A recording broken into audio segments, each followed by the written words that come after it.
All right, let's get into the first question. With D Snav says, "Hey Phil from North Carolina, ever try a Nace amp, Nace? Love the show. Thank you, D Snav. I have not tried a Nace amp. Interesting enough, I got contacted by Nace last night, and more interesting than that, it's kind of weird how this all works out. This week I was at Milano's Music buying some equipment. I had to buy some mics and stuff, and they had a Nace amp there, and I was like, never saw it before, saw it, and then the next day I got a contact from Nace, and then now you're saying that. So something I think I'm going to review. I saw John Bullinger did a review of it. Looks really cool. Seems to be reasonably priced. 18 watt kind of hand wired looking tube amp in the $7,000 to $1,000 range. So I will contact them and we'll see if we can get a review and check it out together. Maybe even do a live thing on that too. That's part of that new equipment upgrade. The live shows starting next live show will have 2 camera angles, multiple mics, and all this stuff. And I forgot to turn off my phone. There we go. All right, let's get into some questions. All right, Yaman says, "Hey Phil, is playing the bass influence your guitar playing? Question mark. Basically, if you play several instruments, oh, did it jump? Let's not make sure I lost it. Hold on a second. If you play several instruments, does one influence how you play others? Drum, guitar, bass, etc." You know, I think we've all experienced those musicians that can play everything. I have definitely met many of them that play drums and saxophone and guitar and bass and piano, and I've never been multi-skilled like that. I started a guitar and then immediately switched to bass. It was only shortly after playing guitar for a few years I switched to bass. I played bass. I've played bass pretty much 2 years after I started playing guitar. I started playing bass. There is a point in my time in my life where maybe 5, 6, maybe even much as 7, but probably 5 or 6 years, I didn't play guitar at all, just bass. So, yes, does it influence my playing? It does, because until I started doing the YouTube thing, I really didn't play as much guitar as I did bass, and I have trouble with holding a pick or using a pick because I'm used to using my thumb for everything. So the influence is good and bad. I think my favorite thing that bass teaches you, if you're thinking about doing bass and guitar, bass is a really great way to learn your timing and learn your modes and learn what key to play in, because bass is a very easy thing to figure that out. So there you go. Next question. There is, let's go with John Stanley. John Stanley says, "Hey, as a roller bridge, are they really better?" Well, I think anything that removes friction or helps the strings return to the spot is going to improve it. Better is, I'm going to say, yeah, it's better. Is it necessary? I don't think it's necessary, but is it better? Yeah. I think when you take out roller nuts or, graphite nut or, and back to bridges, anything that is on a, like the knife edge using a 2-point knife edge or Paul Reed Smith's 6-screw point knife edge. I don't know if that's necessarily better than the 2-point, but I know that obviously the more you put focus on improving the string, returning to the exact same position and pitch, that's an improvement. So yeah, but to get to the heart of what your question might be is, should you invest in doing something? Only if you're having trouble staying in tune, and only if you've had a proper setup on a guitar. I have personally set up many guitars in the past where people have told me that they want to switch out components, and I've asked them for a second and say, "Hey, before we spend that money, let me just do something. I won't charge you more. Just do the quick setup. If it fixes the problem, there you are. And if it doesn't, well, then we'll do the rest to go the rest of the way." And I would love to say every time I was right, but I could say majority of the time, just to making sure everything was in the right spot helps a lot. Okay, Earthskill says, "Have you ever played a Brent Mason PRS?" I have. The neck is really thick. It's basically a wide fat neck, and it was a couple years ago, and it was when I was in a mood where I didn't like the wide fat necks. Now, I'm not a huge fan of them now, but I'm not a non-fan of them. I like them okay. So that was the holdback. Other than that, the guitar sounded amazing. I think the Brent Mason is the guitar that Paul Reed Smith guitars should have figured out how to get out in the market strong. I think with John Mayer, he's going to end up having a more, Strat type guitar out there eventually, and he'll be the, the guy that really gets, if Paul Reed Smith's able to get into that Strat market.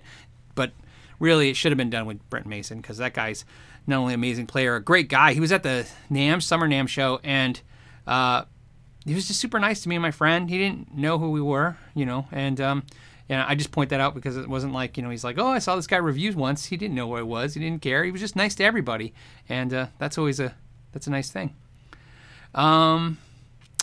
Stefan says, hey, Marshall Mini Jubilee or Sheriff? You know, I don't know, but I'm pretty sure that both those products will be at the GitCon, so I'll be doing that soon. I'll be announcing, you know, all the stuff that will be at the GitCon and what stuff would you like me to compare side by side. So maybe that's something we can look at. And, okay, Dizzy Devil Rules. Dizzy Devil Rules says, I was very disappointed in the PRS attitude towards left-handed guitarists. I guess I don't ever have to worry about supporting them. Yeah, I was too. If you guys watched that interview, you know, the important thing to remember is two things. I've talked to Paul a couple times in the past, and everything I wanted to talk to Paul about, I've talked to him about. So 100% of that interview was your guys' questions, reformed into questions I thought would get to the heart of the matter. So I really wanted to get him out and let him be a guitar player, not the guy who just pushes PRS all the time. And I think I did a great job. I think it went over well. That particular question was horrible in the idea that, yeah, he answered it badly, considering I think I led him down the right road. I even mentioned, you know, that we understand that you can't change production in the American factory. So I don't know. I can't, you know, I'm not here to beat anyone up or to excuse anyone from anything they did. He said what he said.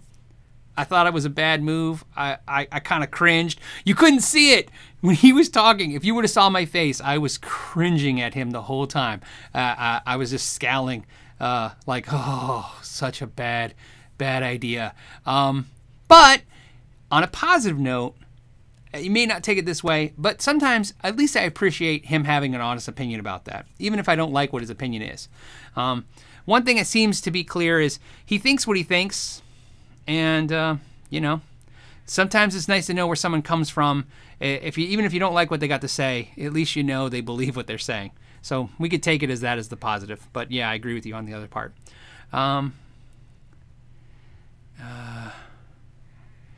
Let's see. Some of these questions are just stuff I haven't checked out, like guitars and stuff. Yeah, Mikey Newman says they don't make left-handed pianos.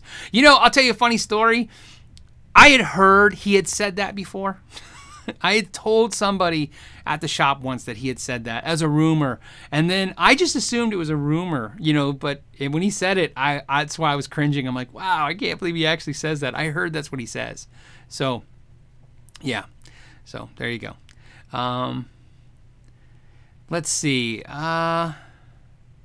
Paige Hunter wants to know, delay pedal for leads, what's your favorite? It's the Acid Reflux. In fact, I always like to do this, even though it's my favorite pedal, and I have two of them, that's how much I like it. I always throw out a couple extras. For me, delay pedals, when you ask about a delay pedal, I usually assume that you're new to delay, you don't have one.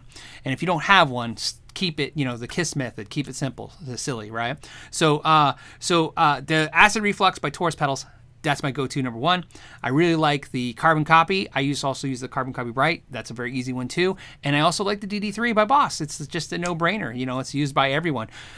So that's another one to check out. What's great about that, out of the three, I like the Acid Reflux, but I can't take away from the fact that you could probably find yourself a $50 DD3, and there you go. So let's see. James wants to know, Marshall Class 5, do you still like it? Yeah, it's behind me. I like it okay. I don't use it like I should, but I do. The main reason I have the Marshall Class 5 is one thing that I will say great about that amp. You know, a lot of people say that it doesn't sound very good. To me, like the Fender Blues Jr., it just really takes pedals well. But more importantly, because I do reviews, sometimes when I don't want to color a pedal or make a pedal seem better than it really is, like I just want you guys to hear what this pedal does, and I don't want to put it through a $1,500 amplifier that you guys can't relate to, you know, because if that amplifier is $1,500, it's got to be pretty good, right? So to me, if you can stick a pedal in front of a $300 amplifier and get a good sound, that's a testament to the pedal's ability to sound good.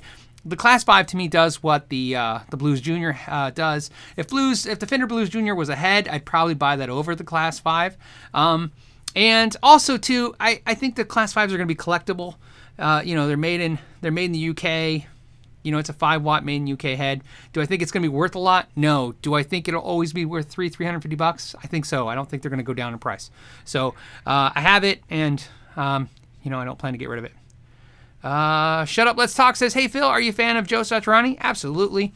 So I always like to make fun of myself.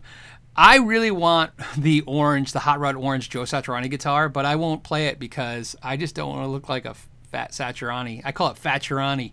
I'm the Faturani. So I won't do it. But you know, hey, he's amazing.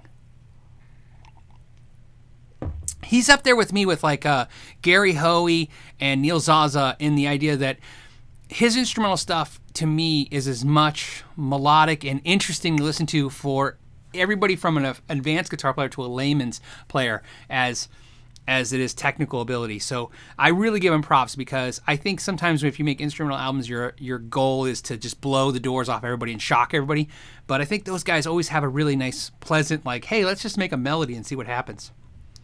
Okay, next question is from Justin Maybe. Hey Phil, have you played the Wampler Triple Rec and the Pinnacle Deluxe V2? I have, and if I really like the Pinnacle Deluxe V2 better. I have that right behind me. You can see it. It's right by the Freeman. I don't know where I'm pointing. That Freeman amp, you can see it right there. This Pinnacle Deluxe 2. I really like the Pinnacle Deluxe 2 more than the Triple Rec. The Triple Rec, you know, I've, you know, for lack of a better, I don't know what I'm trying to say other than every time I think somebody tries to clone a Mesa Boogie, I think it's one of the most, it's the hardest amp to clone in a pedal because what makes a Mesa Boogie good is when it's turned up loud. I think Mesas have that. You know, a lot of people when they tell me they hate Mesas, it's because they're mushy and they're muddy, and there's a lot of things to hate about a Mesa Boogie amp when they're turned down. But when they turn up, I had a friend say this once, and I 100% agree with this. When you turn them up, the things that you don't like about Mesa Boogies, they get lost in the mix of the band, and you just get the roar of the amp. And so I think when you try to clone that sound in a pedal, it loses something. So that's my personal opinion. So I'm telling you that only because I might be a little biased when it comes to the Triple Rec. I might not like it as much because I really don't like the Mesa Boogie sound unless it's right. It's an amp that when it's right, it's magic, and then when it's not great. So, and then also thank you, Justin, because I know you're one of the sponsors of the live show too. So thank you again for that as well. And okay, let's next one. Hey, oh wait, I can't tell if this is the question. Jared, the worst pedal. Is that your? Oh, okay, Jared, the worst pedal I ever bought, Big Muff Pi. Sounds like a wasp might attract them. You know, Jared, it took me forever to like a fuzz pedal. A fuzz pedal to me was something like when you work in retail and everybody's buying something and you're just like, I hate this. And then one day you realize, like, I sold 100 of these, you know, or 1,000 of these. You know, what am I doing wrong? Why do I hate this thing? And so I mess with fuzz pedals. And what I've learned about fuzz pedals is kind of like what I said earlier. When they're right, they're magic. The Big Muff Pi, I think the first mistake everybody makes with fuzz is they want to dime it like a overdrive, like just give you all that it has. And so you always want to make sure you don't do that, because unless you're going for that weird fuzzy, you know, jar of bees sound, don't do that. But the other thing too is you gotta understand fuzz pedals, and this is why they make so many fuzz pedals, are very, very influenced by the pickups, by the output of the pickups, by what's in front of the pedal, i.e. whether that pedal in front of it is even on or off, you know, if it's buffered or true bypass. So it's a lot of times you can have a bad experience with a fuzz pedal and then try it again in different circumstances and have a great experience. And that's why there's so many different ones, and you'll see guitar players. There's a couple fuzz pedals that I like, but in the wrong circumstances, the wrong amp, they're not great. If you want a good try it, you know, trying to thing, the way I got into liking fuzz pedals was doing the Joe Bonamassa, Eric Johnson, and Slash method, which is take the fuzz pedal and run it into an overdrive Marshall tone, whether it's a Marshall or not. That's where you realize that's where they come. It seemed weird, like you want to run a fuzz into clean. Well, if you do that, you'll get, you know, you can do some Weezer tunes, you can do some really cool tunes, maybe some Muse with that kind of sound, that fuzzy, sustainful kind of sound. But if you really want to hear the magic of a fuzz pedal, man, it's really drive it into a crunchy rock amp and just let it go. It's just chaos. But that chaos, immediately you'll be thrown back to those artists and what they're doing, and you kind of get it. So it's worth checking out, is what I'm saying. Okay. Let's see. Here's a good one. Toke says, did the Mesa Boogie Rectoverb 25 head survive the amp purge? Where did you get the replacement knobs for it? Thanks. I bought the replacement knobs from Mesa Boogie. They cost a fortune. I think it was like 12 knobs, or maybe it was like 18 knobs. Whatever, it was like $50. It's crazy. But so you can buy them from them, but really I could have got them aftermarket. And no, it didn't make the purge. It's gone. So that's the amp that's gone. And I'm still in amp purge mode right now, you know, kind of downgrading the amount of amps that I got. I do this in cycles. If you guys do this, you can put this in the comments too.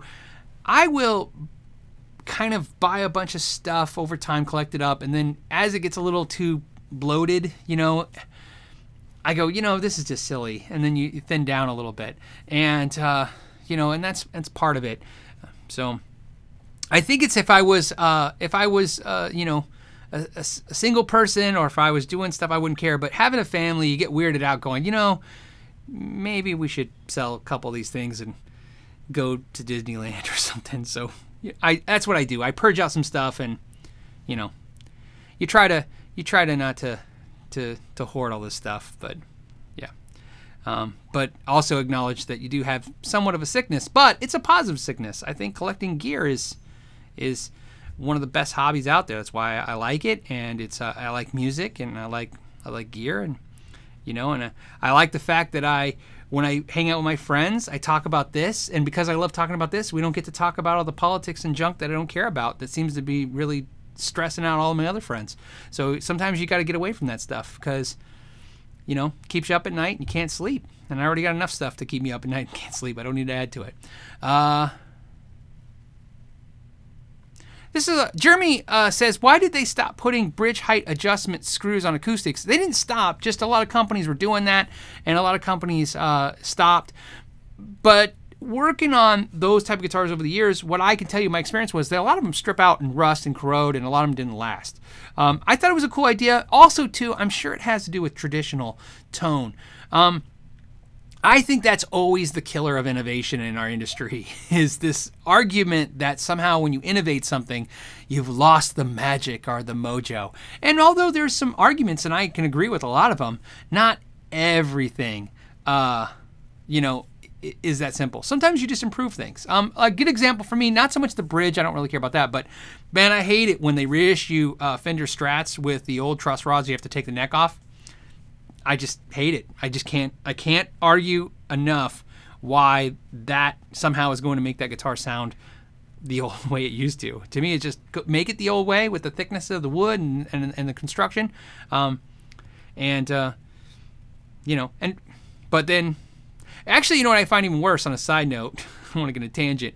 What I think is even funny is they'll make a reissue, you know, Fender Strat with the original style truss rod, which is a disaster, where you have to take off the neck.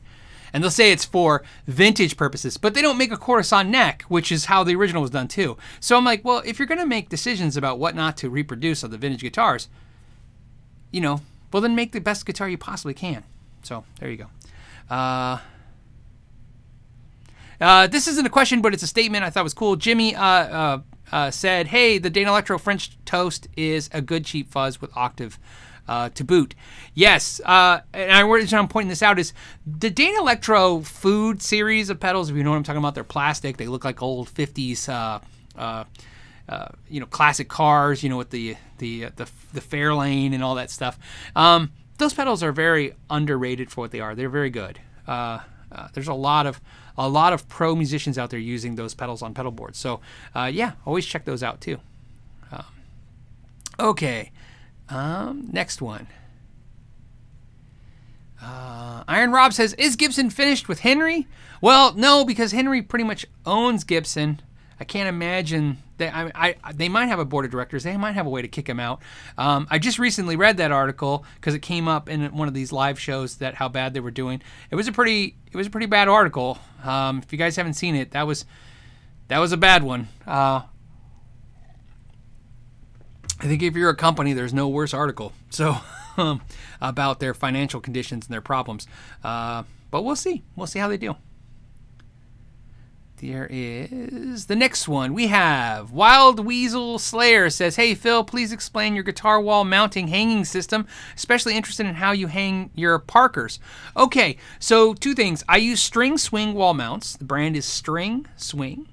They are amazing. They are made in the USA, and they are the same price, if not less, than everything else that's made overseas. They are built absolutely indestructible. It's one of those products where you're never going to find somebody with a bad String Swing product. In fact, if I'll test it. Put it in the comments down below if you've had a bad experience with String Swing. My guess is not. They are fantastic in every way. They're great people. I am not sponsored. I'm not sponsored by anybody, so I'm not sponsored by them. They have never given me free wall hangers or anything. So I have owned many wall hangers, and these are the best. Now, on the Parkers, I will tell you that my Parkers I had custom made. So my Parkers have a bump on the headstock to let them hang. So that's how I'm doing that. So if you've seen the videos where the Parker's hanging, that's what it is. So other than that, you have to get that plastic thing that I think is scary. If you guys have Parkers out there, you know what I'm talking about. They make a little plastic insert that goes on your headstock and you hang it on the wall. And I think the only thing, the scariest thing about taking a guitar like that and hanging it on the wall is putting it on a piece of plastic. It's just crazy. But String Swing makes sideways hangers, and I use sideways hangers in the family room because they look cool sideways, and you can put your Parkers on that. So if that helps as well. Here's a good question. Beetle J3WS said, did you ever check out Best Buy when they had instruments? LOL. I did. You know, there was 2 Best Buys in my area that got instruments, and that was interesting. If you guys hadn't seen that, it was my experience with Best Buy was I walked in there one day, and there was like a $1,800 Taylor guitar laying face down on the middle of the wall of the walkway at the Best Buy, and kids running around, and the guy behind the counter looked like he could care less, and I felt like an old man walking in there. Like I just walked in going, I feel like I just couldn't let this happen. You know, all this. It just looks like a madhouse of destruction. So I had to pick up the Taylor and I put it back on the wall, and I could have just stepped over and left and thought this is silly, but I was really sad to watch this guitar get treated this way. So yeah, they obviously walked into a mess and didn't know what they were doing. Let's see.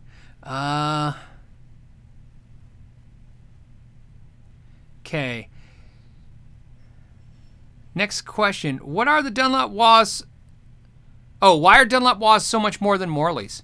That's Ed Bailey. I don't know. I haven't bought a wah in a year or so, and so the wahs I've had are my guess is Morley Wahs. I'm a big fan of Morley Wahs. Morley Wahs don't sell very well.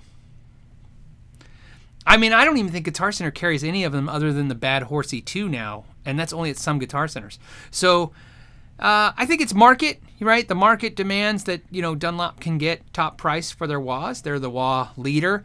I think Morley gave them a run for the money, but I think the vintage craze killed the whole, you know, do I want optical wah?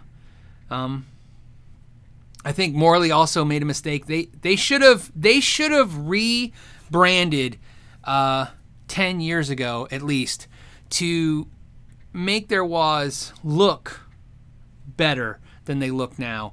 Not improve the sound or the way they work. They work and sound great, but just improve the way they look. It's not the right look to fit. So and I've said this many times. I'll continue to say it. It's in your eye, then in your ear.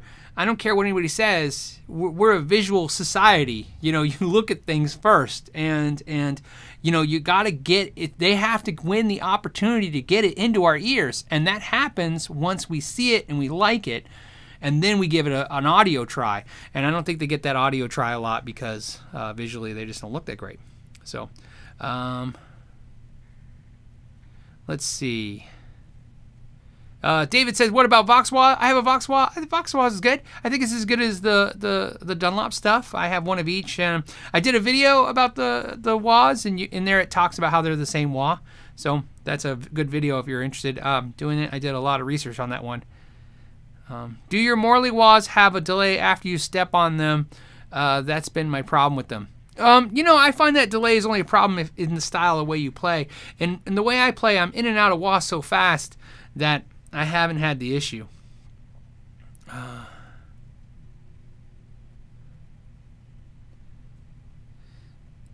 Okay, next. Sorry, I'm just scanning. Next question. Okay, here's a TWF7847 says, hey Phil, can you suggest a better brand of Clouson style tuner to put on my Gibson Les Paul Classic with a higher gear ratio than the stock Clouson tuners? Stock tuners move a mile. Yeah, try those. I did the ratio ratio tuners by Graphtec. Those are fantastic tuners. Those are one of those things that I found at the NAMM show, and I'm is super happy and sad that I found them. I'm happy because they're fantastic. I'm sad. In fact, I was telling my wife how depressing it is when you find something really good like that, because now you want to stick it on your guitars, and I just can't. And that's a lot of money per set to put on all the guitars. So without a doubt. But what's great is you can put them on your Clouson style. Watch that video. You put them on. You don't have to change anything. You can make your Gibson fantastic. They're like 120 bucks. They're pretty pricey, but worth it, and especially if you're in a situation where you really want to improve it. And I can't recommend them enough. They're really, really good. I am a huge Spurzl fan, so you know, when it comes to tuners. I like Hipshot tuners. I recommend them. I recommend Grovers. I recommend Godos. I recommend a lot of tuners. I have a lot of different tuners and guitars. However, my favorite all-time tuners are Spurzl. I know this because every custom guitar I own, every guitar I had made for me has Spurzls. I request it when they ask. I always say Spurzls. I don't know what it is about them. I just really feel like they're really nice. The way they're constructed feels magical. And these tuners, the first ones, when I turned them, I felt like, wow, this is that same high-end quality. Like no sloppiness, no lag, no nothing. It was just fantastic. So let's see. I'm gonna do it. SG Flying V says, Weird Al Yankovic, a fan? Of course. Why not? He's funny.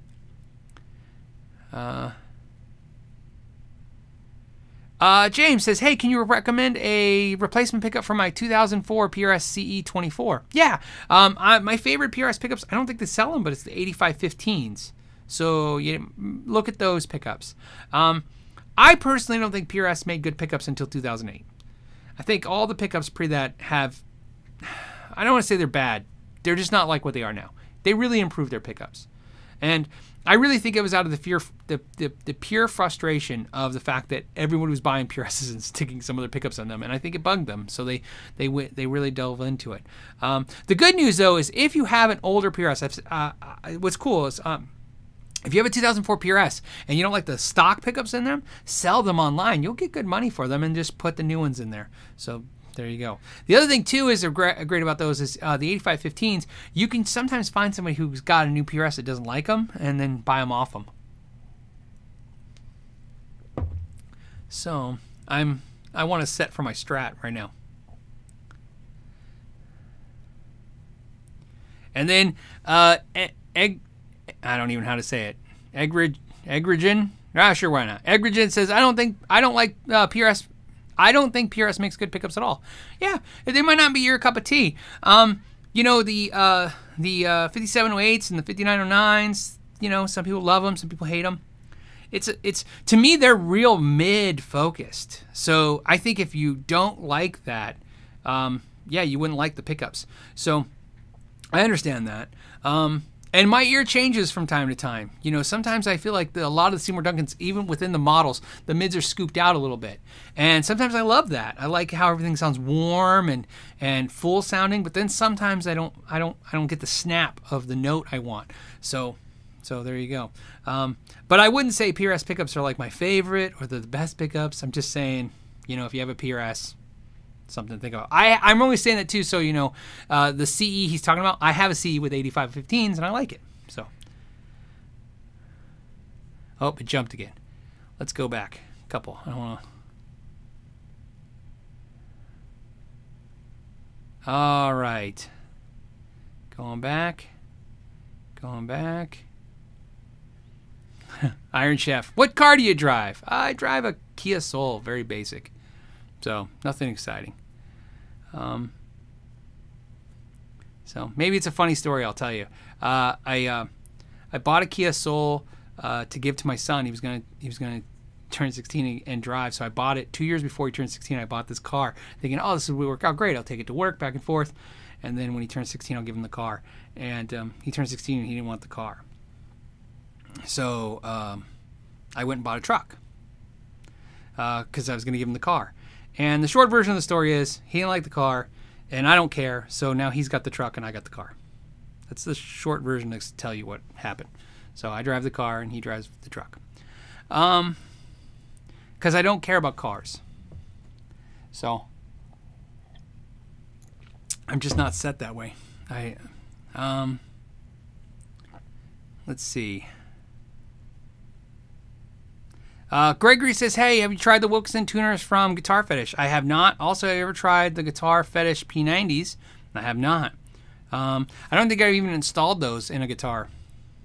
Not that I know of. I've done a lot of Guitar Fetish parts and had good experiences installing them in a lot of guitars for customers, but I don't think I've ever done them myself, or I haven't tried those for a customer even.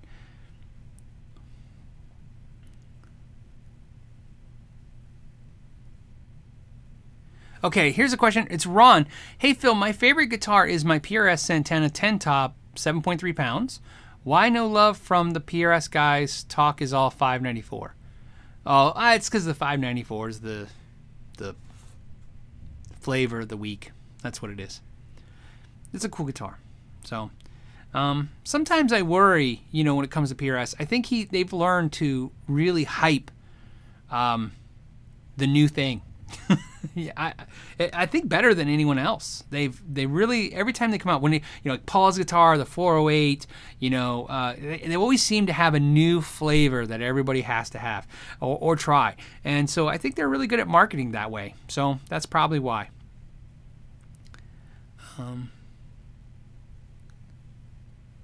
Let's see. W. Windling says, Big Joe phaser, still your favorite? Yeah, I'd say so. I really don't use a phaser. My two favorite phasers are that phaser for sure, and then the Eddie Van Halen MXR phaser. I really like that one. Another two, the Big Joe I think sounds better, but the Eddie Van Halen one is just so simple. One knob. I like that too.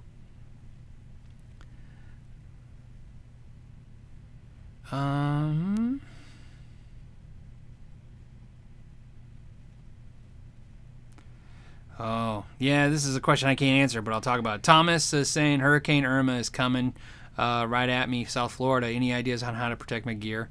I don't, man. I don't. You know, the only thing I could suggest, I guess, could you put your guitars in hefty, you know, garbage bags and then duct tape them airtight? I think that's I'm really not versed in this, so I don't want to give advice I don't know anything about. But I can tell you what I've seen in repairs with this. I have done repairs. So here's what's interesting. I have done repairs on guitars that have been in hurricanes before. The Boss rep, the current Boss rep, he was in New York when that hurricane or that storm hit, that big one a couple years ago, and he moved here. And I had to take all the rust and all the corrosion off his guitar. And the problem you're going to have is, besides all the other, you know, I don't want to make light of anything. I mean, that's a serious thing that's happening in Florida right now. But the water, the air well, let's talk about this. The humidity content is going to go skyrocket, of course, but there's salt in that air, in the water, and that's corrosive. So not only do you have to worry about all the metal and stuff on all the equipment being corroded by the salt water that's going to basically resonate on it and then corrode it, but guitars, if they get near water, the wood will soak it up. And even if they're painted, if there's just one little nick, anything, you could have a pinhole. I've seen it. You could have a pinhole ding in your paint job, and that's enough for the water, for the wood to soak up all the water, expand, crack all the paint, and so my guess is, seriously, I would airtight, just get plastic and just tape those guitars up as airtight as possible. And if anyone has better suggestions, please put them in the comments, especially if you've been through something like that. This is, you know, I am fortunately, I live in Arizona. It's just hot here. There's no storms that ever hit. So my heart goes out to everybody. I really feel bad. But yeah, airtight. Don't let any of that moisture get near that stuff. Okay, let's go to, here's an equal video. Says, do you like the Yamaha Pacificas for beginners, and how do they compare to the Squiers? I think they're pretty comparable to Squiers. You know, brands like Yamaha really want to bank on the fact that they're kind of a quality type brand. You know, they don't showboat. They're not like the high end, although they've made some expensive instruments. They're really the, hey, we make good stuff brand. You can trust us. My experience with Pacificas are they're nice. The necks are fantastic. A little smaller, a little thinner, a little faster.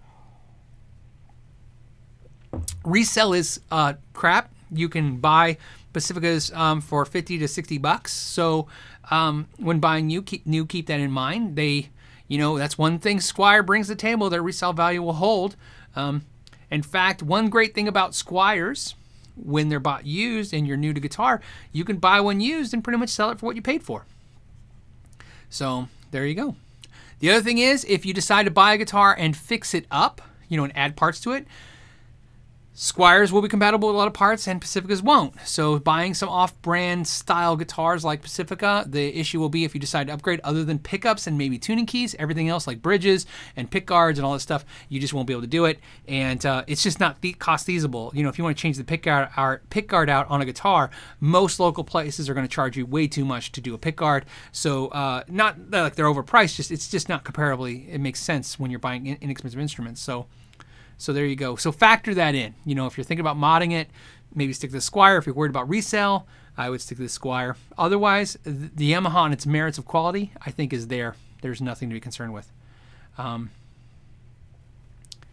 Let's see. Here's Andrew 182. What do you think about the Dimarzio X2N humbucker? You know, I can tell you this. When I was a kid, the first pickup I ever got was the X2N. I walked into the store and I was like, what is the meanest, most output pickup you got? I need it. I had a DOD American metal pedal and I got myself an X2N. I stuck it in the bridge of my guitar and my Aria Pro 2, and it was ferocious. And then every guitar after that, I had that in there. And that was like this go-to pickup for me. What do I think about it? I think it's the highest output pickup Dimarzio makes. Strange, interesting thing, if you've never seen the video I did with Larry Mitchell, it's on the channel.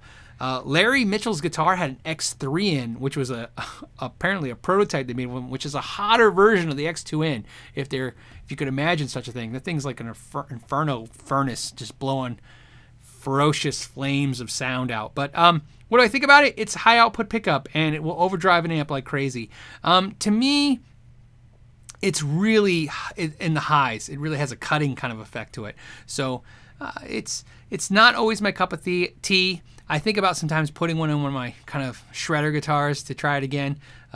But quality, good pickup, but I don't know.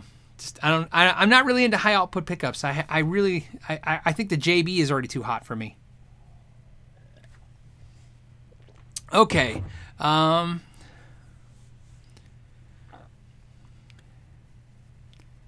Oh, here's a good one. KW says, are hand-wired amps worth it?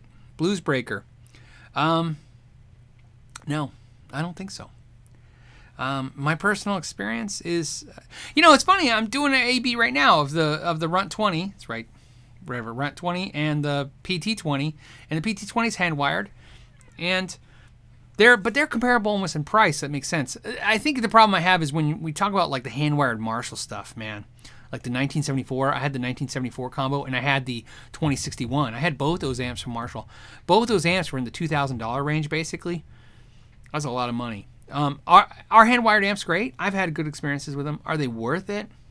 No. It's back to that. If you want it, you just want it. You can't think about that. The value, the value will never make sense. You'll never be able to, on paper, come up with a logic that says, oh, yes, I need this amp that's 10% better than my other amp that costs 50% more. So, sometimes you just got to go with your heart, man. Your heart wants what it wants. If it wants that, you do it. But you'll never do it. David Flint says, I still have an Ario Pro 2 with a Bill Lawrence pickup. Yeah, Bill Lawrence pickups are good too. Same thing, kind of high output, really good. I loved my Ario Pro 2. So I traded it out. I got rid of it because I got an Ibanez. I don't know if I regret it, but actually, I don't think I regret it because it was fluorescent yellow, and when that all got silly, it was my second guitar I ever got, and then I sanded it down and painted it flat black.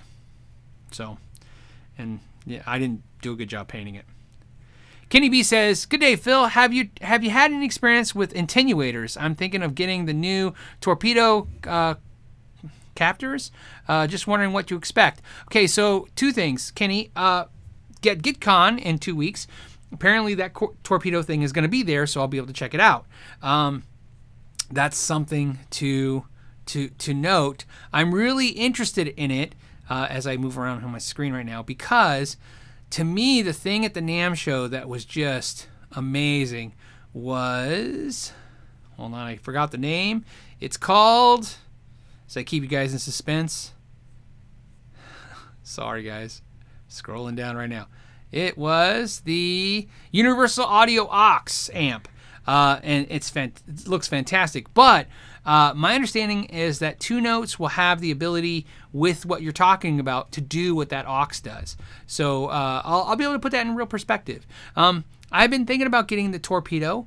That's the I was almost there, and then I saw the aux, and then I've been holding back. So I even talked to the rep for the company because he reached out to me and said, hey, you're going to be at GitCon and just want to say hi. And I said, yeah, so I'm interested. So Kenny, I will make sure that's a focus. That is definitely something I will talk about because these kind of products could be the future for players at home, because instead of Axe Effects or any kind of like Kempers, you can just use your own amp and then, put your headphones on it or do some late night recording. So, but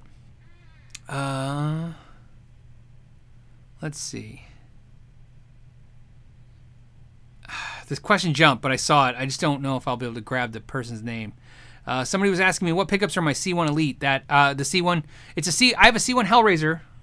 That way, it's purple. It's got EMGs in it. 81 TWs, I want to think is what they're called. They're the ones that you can coil split them. So.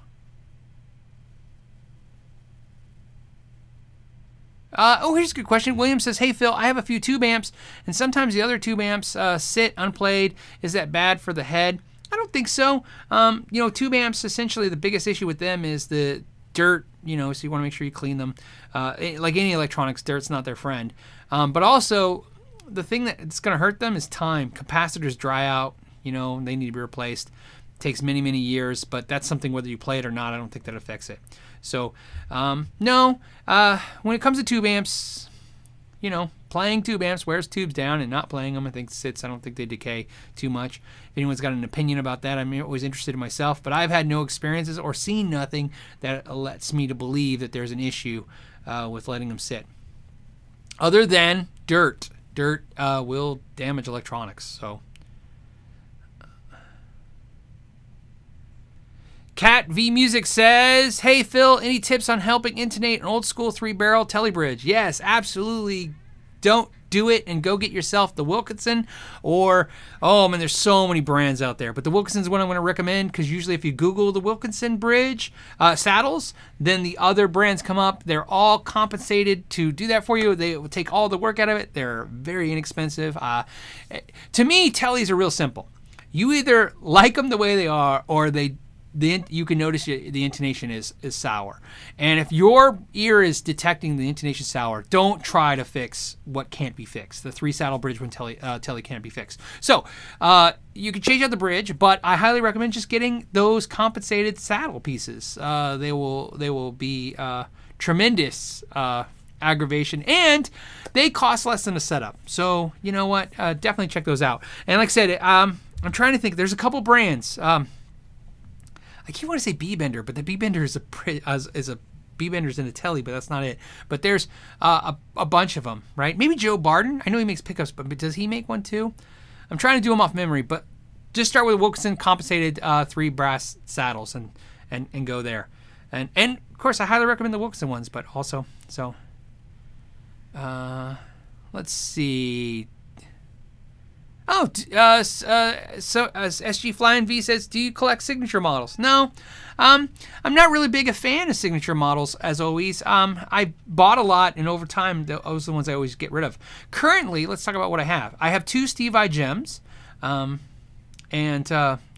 because I just wanted them my whole life, since, like, if there was ever a guitar I wanted since the day I started playing guitar to now, it was those gems. I think if you were playing guitar like I did, I started playing guitar, I want to say in 88 or 87, probably 88. Yeah, that sounds right, 88. I mean, so 80, that's when they came out. So I started playing guitar right when the gems came out. So that was a thing to have. So I have those. I have a Nuno Bittencourt guitar. I have a Stu-Ham Urge model. Same reason. Wanted that since, super young. I do have some Van Halen guitars. I hate admitting this, because it makes me sound silly, but I have the Van Halen guitars because I know they're going to be, they're worth having. So, they're just cool. Other than that, I don't think I have a whole lot of signature guitars. I've owned a bunch over the years, but I like signature guitars. And deep down, I think, it's funny, I think the coolest thing I ever seen, believe it or not, is Chapman and the Victory amps. I like their idea. I wish it would catch on. They did that Chapman amp, that red one. What was that? It had the name, the Red Dwarf, right? It says RD, the RD1. What I loved about that was they did an idea that I think every company should do. They made the RD1, and then for $50 less, they made the BD1. They were the exact same amp. The only difference, one's red and has Chapman's name, and one was black and didn't have his name on it. And I thought, man, I think that is that's a trend that will catch on. I would love if Ibanez made a gem without Steve Vai's name on it for a little bit less and didn't put the color on it. I wish, all companies would do that. I think that's a great idea. Like the Nuno Bittencourt guitar, I like it. I like Nuno Bittencourt. I like his guitar, but I like the guitar. If it didn't have his name on it, I wouldn't care. In fact, I'd prefer it more. So there you go. And I think that has to do with sometimes you buy guitars and sometimes you buy memorabilia. Yeah, JMP Guitar says Les Paul is a signature model. This is true.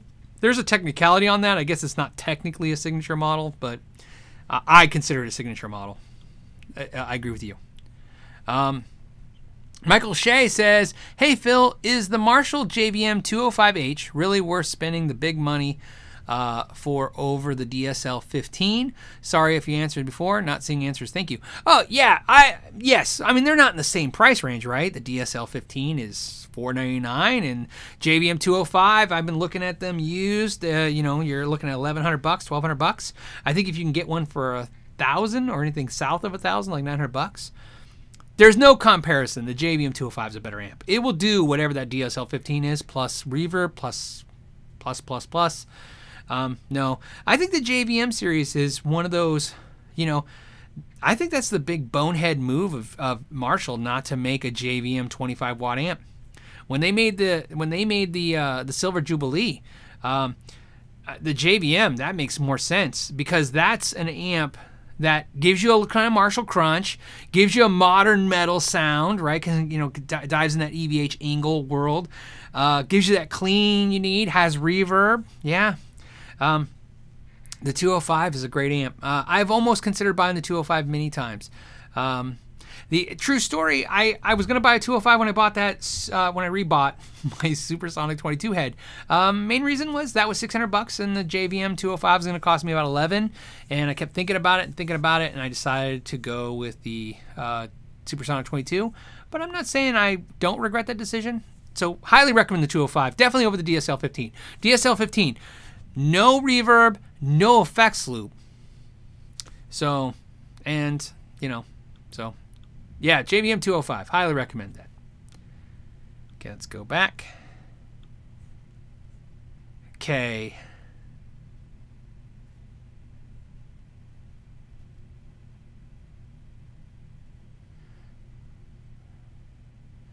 There. Oh, okay. Demotic says the Satriani 410 version is amazing. Yeah, because it has a noise gate and like a boost or something like that. I can't imagine it's bad. The JVM 410 is great. The JVM series is a good amp series. They really did well. You know, it has a lot of knobs, but it's really easy to figure out. It's a little bit more of the modern sound, but it has some of the classic sounds. There's a lot of great things about those amps. Yeah, I don't understand why they didn't expand the line. You know, actually better than a 25 watt head, they should have made a 25 watt combo. Talk about a gigging ready amp. If you had a JVM, they have a JVM 205 combo, but it's huge. You know, it's a 50 watt, I think it's a 212, and they may make a 112, but they're big amps. They need to make a smaller one. Yeah, see? Aaron Cram says, yeah, JVM 25 watt amp. Yeah, it just seems like a no-brainer. Every year at the NAMM show, I walk in the booth going, they're going to do it. They're going to figure it out.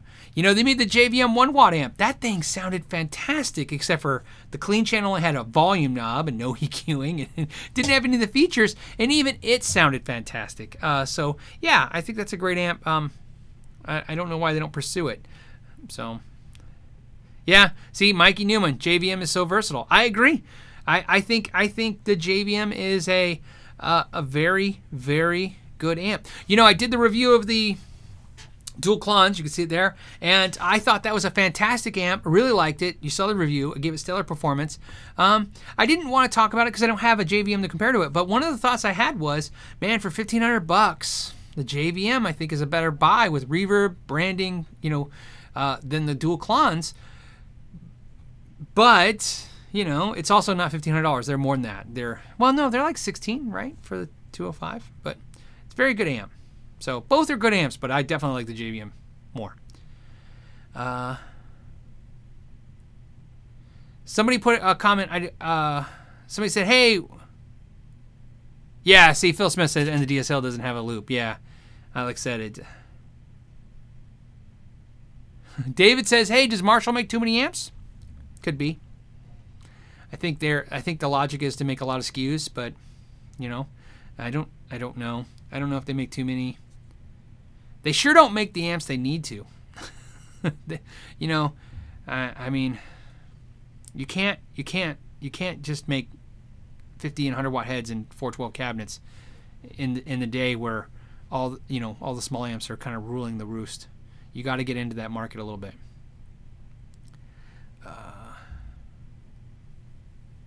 Dr. Knight said, "Hey, Phil, what do you think of the 2018 Gibsons? Only thing I've seen is what you guys seen. I saw little teases of it. I don't even know. Just looks like more of the same stuff. New colors. I didn't see what was dramatically different. I'm sure I'll check them out. I'm sure they'll be good. You know, I really don't understand the you know what? I take it back. Let me go on the record as saying this. I really don't understand it. I wouldn't understand it if Fender did this either. I don't think guitars are cars. I don't think you need to come out with a new guitar every year. You know, you change up the colors, right? You take the ones that weren't selling that year, you stop making them because they're not selling. As soon as you do that, they'll sell because then people can't get them. You come up with a couple new colors this year. You really don't need to change a whole lot of stuff. I don't understand this whole every year like, hey, did you see the 2018 Fender lineup? You're like, yeah, it's Strats. You know, right? If you need a new Strat, it's cool that they come in cool colors.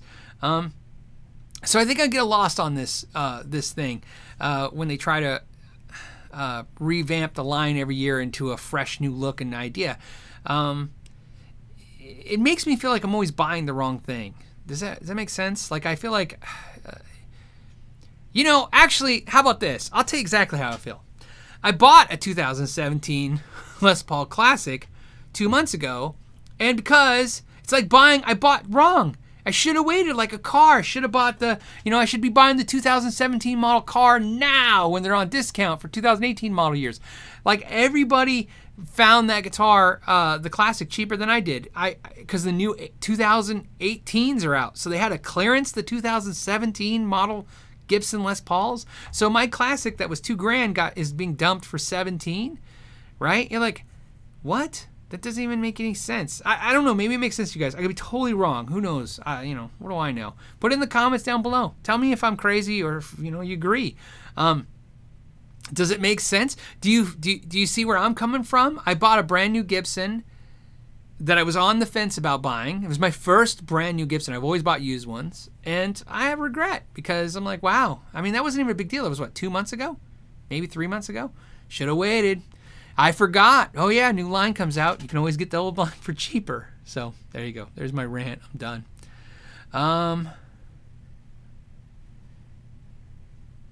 Devin asked this question earlier. I saw it and answered it. Someone answered it now. Devin, do you also get a popping sound when switching from channels on the AVH LBX 5152? I did not get a popping sound.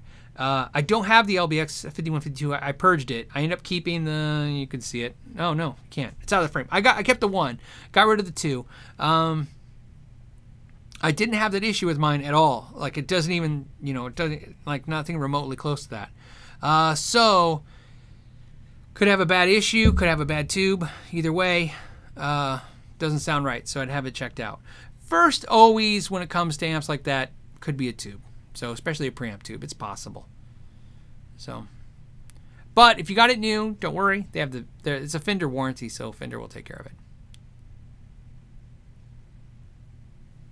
Metalhead Hippie says, Phil, just got the new orange fur coat fuzz. Have you done a demo on it? No, I haven't even seen it. I just saw some review. I put it in my little saved videos to watch. Somebody was doing a review of it, so I'm going to watch it. Bendover says... Bendover says the DSL 40 has an effects loop. Yes. I think it has reverb too, if I recall. And they discontinued it, which we'll see if they got something new coming.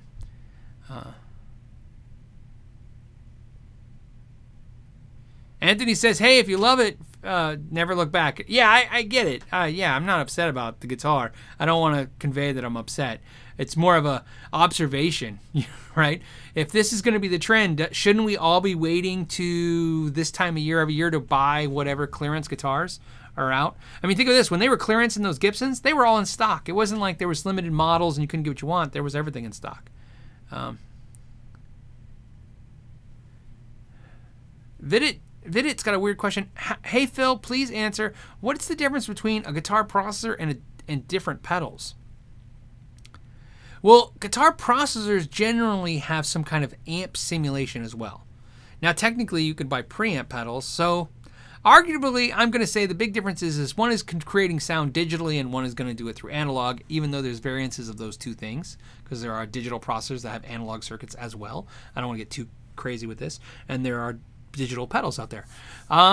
But if you want my personal kind of like how I look at it, a processor is an all-in-one box. It does everything, right? So it's a Swiss Army knife where pedals are individual tools and you can kind of pick and choose what you want. So I think you get a little bit more control with the pedals, but processors are also usually by definition, the processors are cheaper. Now I know we could talk about Axe effects and stuff like that, but generally $499 for a processor, $600 for a processor. I mean, you can only buy 6 pedals maybe for that. So processors are less money. Justin maybe says, what do you think about the collab between Boss and JHS, the Angry Drive? You know, I will tell you exactly what I think. I like Boss a lot. I'm a Boss fan. So I think this is a good move to interact with boutique builders, right? It's no different than Ford putting Harley Davidson trucks out, or when car companies or bigger companies work with a smaller builder to give them credibility. However, I'll tell you, so that's what I like. I like that idea. And I like that it highlights a small builder. I'm not going to talk about, I read all the forum stuff on the JHS. I don't even care about all that stuff. It gives you a headache thinking about it. But I'll tell you what I think, what I did notice. I think this idea is a great idea. I hope it's the start of a beginning of a new idea. I think that Boss could seriously highlight a smaller builder every year, right? They did this already with Fender, right? There was Fender pedals, and so it makes sense. But Fender was a big company, but it makes sense to highlight, to take Boss's technology and integrate it with another company. That being said, I think I understand their $200 street price.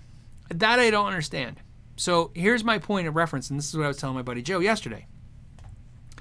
Boss makes a pedal for $100, okay, and JHS makes a pedal for $200. I understand that. That's easy math. That's all day long. But why, putting those two companies together, do you get a $200 pedal?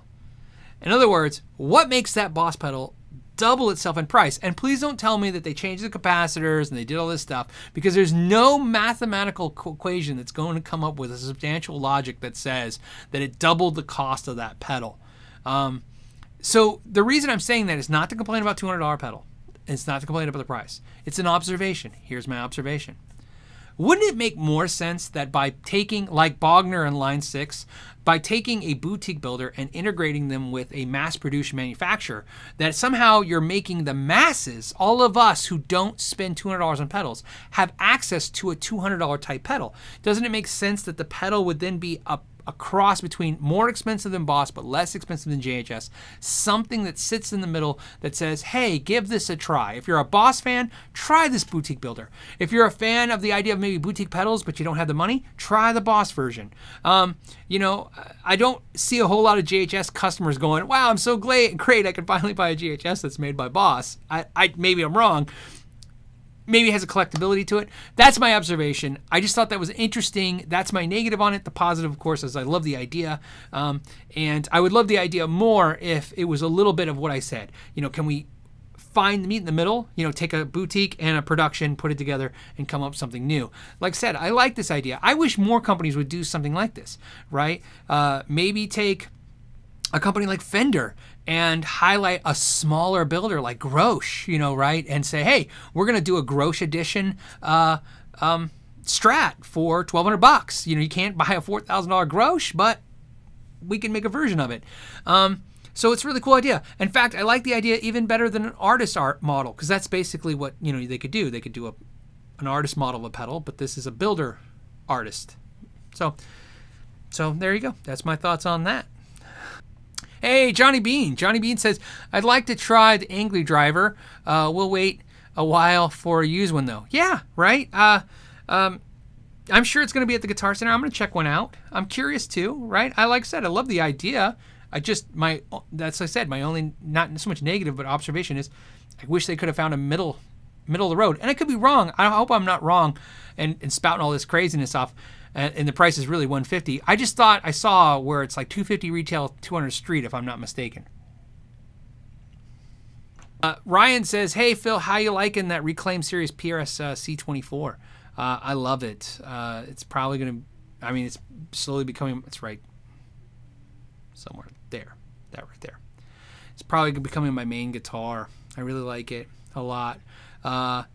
I got a little stoked, when I did the PRS interview and we were talking about them. So I found one online on Reverb, and the guy was local, so I bought it and met him. Great guy. His name was Jeff. Picked it up, paid him cash. Don't regret it. Love the guitar. It's fun. It's got a good story behind it, and yeah, I like it a lot. In fact, I like it so much, I probably just okay with just having that one. So,